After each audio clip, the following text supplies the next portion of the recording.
अहमद जमाल ज्ञानी। हमारी एक कब्रिस्तान है हमारे पूर्वजों की, जो रामापुरा स्थित गुरु नानक खालसा कॉलेज के सामने है। 1291 में बसनी सन 1883 से 83-84 में ये कब्रिस्तान दर थी। जब बंदोबस्ती नक्शा बना तब से कब्रिस्तान दर चली आ रही है, जिसे मुसम्मात गुलाबनी कुंवर ने हमारे पूर्वज ज्ञानी को दिया। अराजी नंबर 208 कब्रिस्तान, 209 रास्ता, 210 कब्रिस्तान जिसमें दर्ज है। 10/11 सन 1930 को जब खतौनी निकाली गई तो इसमें भी पहले के जैसे ही हमारे पूर्वज ज्ञानी का नाम दर्ज है। सन 1984 में फिर खतौनी निकाली गई, जिसमें भी हमारे पूर्वज ज्ञानी का नाम ही दर्ज है। सन 2004 में भी उसी प्रकार हमारे पूर्वज ज्ञानी का नाम ही दर्ज है। सन 2007 में फिर से बंदोबस्ती नक्शा निकाला गया, जिसमें भी ज्ञानी का ही नाम दर्ज है। सन 2009 में भी बंदोबस्ती रिकॉर्ड निकाला गया, उसमें भी हमारे पूर्वज ज्ञानी का ही नाम दर्ज है। हालिया रिकॉर्ड निकलवाने का प्रयास करने पर मालूम हुआ कि रिकॉर्ड शासन द्वारा सील किया गया है। हमारी कब्रिस्तान वक्फ बोर्ड में पंजीकृत है, जिसका पंजीयन संख्या 2400 है। कुल कब्रिस्तान की कितनी जगह है?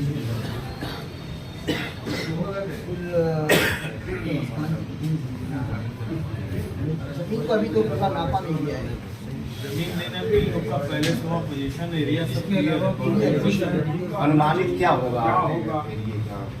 देखिए, ऐसा एरिया का अनुमान लगाना मुश्किल है, लेकिन अब जब हम लोग शासन वहाँ जाने ही नहीं दे रहा है, अंदर जाने ही नहीं दे रहा है। एक छोटा गेट हमारा साइड, आप लोग पूर्वज के समय का वो देखना अपने हिसाब से बता रहे हैं,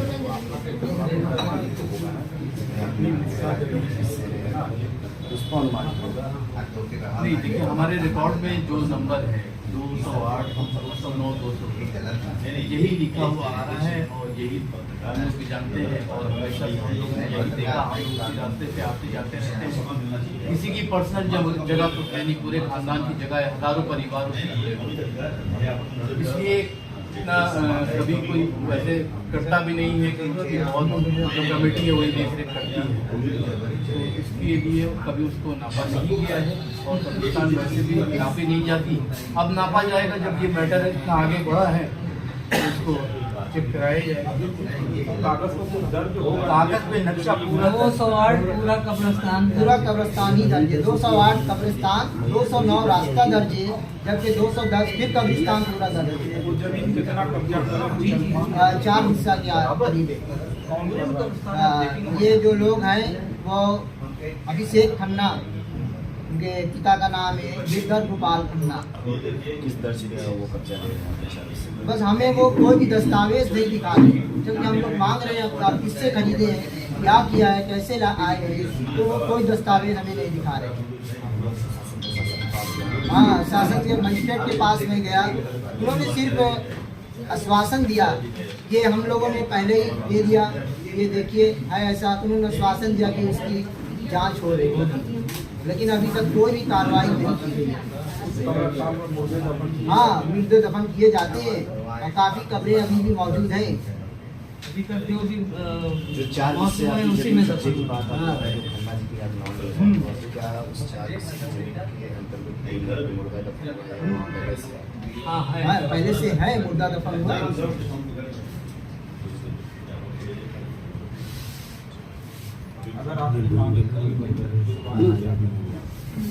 न्यायपालिका पर तो पूरा भरोसा है कि वो हमें इंसाफ देगी। पर्सनल लॉ बोर्ड में पर्सनल लॉ बोर्ड के पास सब जा रहे हैं। पूरा एकदम क्लियर करा है उनको जो है देखिए, वक्फ बोर्ड में जाने का हम लोग का सबसे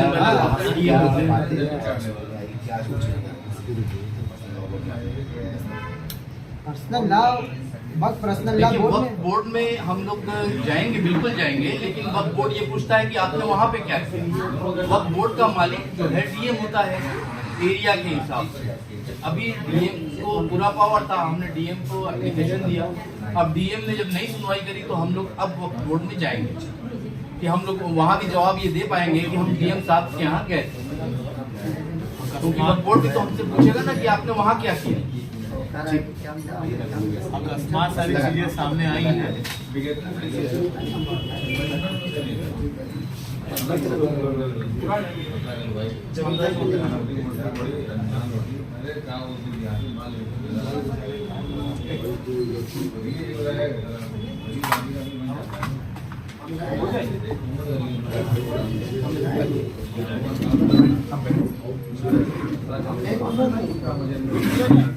पीछे कर आप पीछे थोड़ा पीछे हो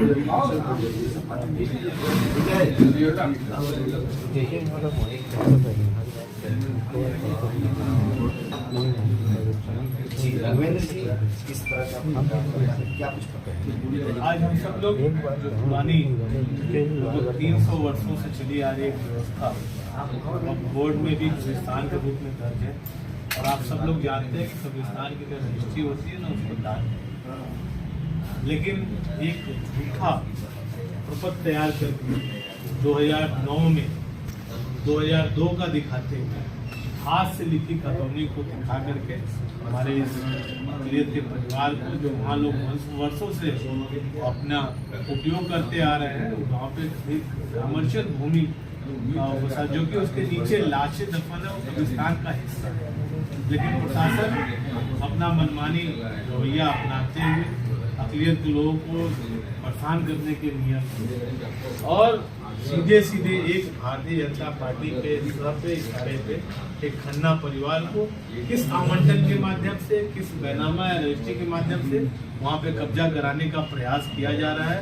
ये लोग जब जिलाधिकारी महोदय के यहाँ गए तो वहाँ पे एडीएम सिटी को फॉरवर्ड करते हुए एक इनके एप्लीकेशन को कहा गया कि आप जाइए वहीं से न्याय मिलेगा, लेकिन कोई न्याय नहीं किया जा रहा, उल्टी इनकी जमीन पे बदनीयती रखते हुए उसको कब्जा करने का प्रयास।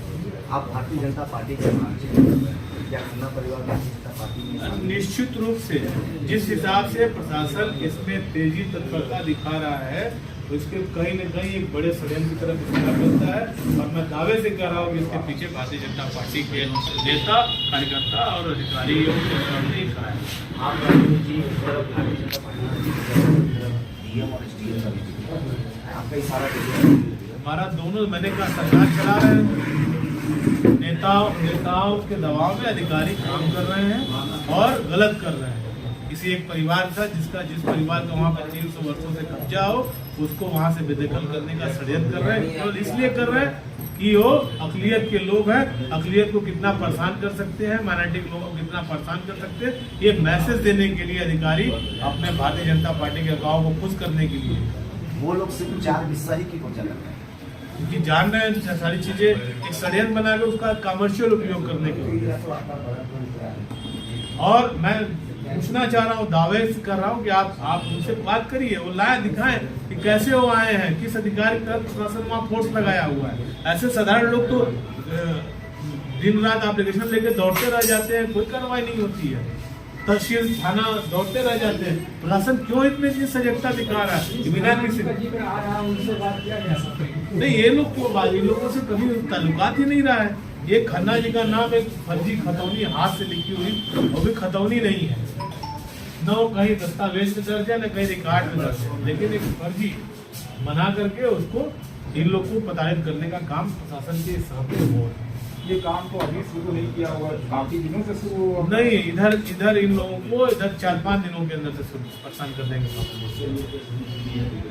क्या तैयारियां हैं? अब वहाँ पे मौके पे बताया जा रहा है कि हम रास्ते, प्रशासन का देखिए दोहरा रवैया, एक तरफ कहता है एक व्यक्तिगत आदमी के लिए खड़े होकर के वहाँ कब्जा कर रहा है, कहता है रास्ते, जो कि वहाँ कोई रास्ते ना भी कोई चीज, पुराने नक्शे को आप देख लीजिए, एक तरफ कोड़िया इस्तेमाल करता है जो बंद कर रखा है कोड़िया हॉस्पिटल, और एक तरफ लेकिन केवल षड्यंत्र करके इन लोग को परेशान करते हैं। पर्सनल लॉ बोर्ड किए तो पहले लोग पर्सनल लॉ बोर्ड में ना जाएंगे ना, तो पहले उसका प्रक्रिया होता है, सबसे पहले डीएम का दरवाजा खटखटाया जाता है, वक्फ बोर्ड में जाएंगे, लॉ बोर्ड में भी जाएंगे, न्यायपालिका में भी जाएंगे, कमिश्नरेट क्या भी जाएंगे, अल्पसंख्यक मंत्रालय में भी जाएंगे, जहाँ जरूरत पड़ेगी इनको, जहाँ से न्याय मिलेगा और उस दरवाजे